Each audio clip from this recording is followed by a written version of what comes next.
MRO గారు సర్పంచ్ గారు చెప్పారు కదా, డబ్బు కూడా తెచ్చానయ్యా నా పని చేయండి. ఏంటి మామ ఎంఆర్ఓ గారికి ఏంటి ఎందుకు డబ్బులు ఇస్తున్నావు ఎంఆర్ఓ గారికి? ఏమన్నా బాగున్నావా ఎంఆర్ఓ గారికి? చెప్పమా. నీకు తెలియదేరా ఊరుకో.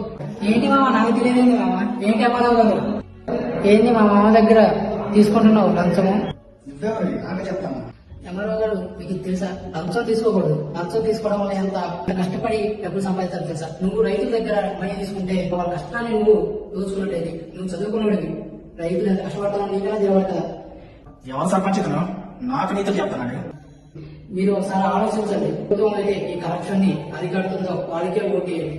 లంచాలు అరికడితేనే మేము వాళ్ళకి ఓటేస్తామని అడగండి. పవన్ కళ్యాణ్ గారికి కూడా ఇది చేరేటట్టు చూడండి. ఎందుకంటే పవన్ కళ్యాణ్ గారు చాలా నిజాయితీ పడు.